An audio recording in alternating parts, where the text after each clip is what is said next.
పరిశుద్ధాత్ముడు భారతదేశంలోనికి దిగి వచ్చిన ఒక దినం ఉంది. ఆ దినం ఉపవాస దినం. వారందరూ కలిసి ఉపవసించి ప్రార్థిస్తూ ఉండగా మొట్టమొదటిగా మన దేశంలోనికి పరిశుద్ధాత్ముడు దిగి వచ్చాడు. పెంతుకొస్తు అనుభవం భారతదేశంలో అప్పుడే ప్రారంభించబడింది. నిజమే, ప్రార్థన ఎటువంటిదంట? ఉజ్జీవకరమైనది. ఆమేన్. ఈ బలిపీఠం మీద ఉన్న నాతో సహా మొదలుకొని చివరి వరకు ఈ బలిపీఠం నుంచి దేవుని ఆత్మ అగ్ని దహించునుగాక. వచ్చేటప్పుడు నీరసంగానే వస్తారు, వచ్చేటప్పుడు బలహీనంగానే వస్తారు, వచ్చేటప్పుడు అనాలోచితంగానే వస్తారు. కానీ అడుగు పెట్టి మోకరించగానే ఆత్మ అగ్ని మిమ్మల్ని దహించునుగాక, ఉజ్జీవపరచునుగాక, బలపరచునుగాక. ప్రార్థన విజ్ఞాపన ఆత్మను దయచేయునుగాక. ఆయన ఆత్మ ఆనందాన్ని కలుగు చేయునుగాక. మన హృదయమును మండించునుగాక.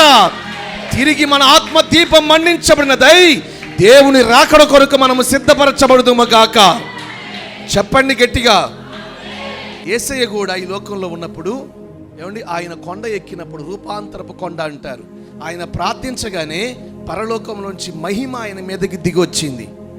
అంటే ప్రార్థన దేవుని మహిమను చూపుతుంది.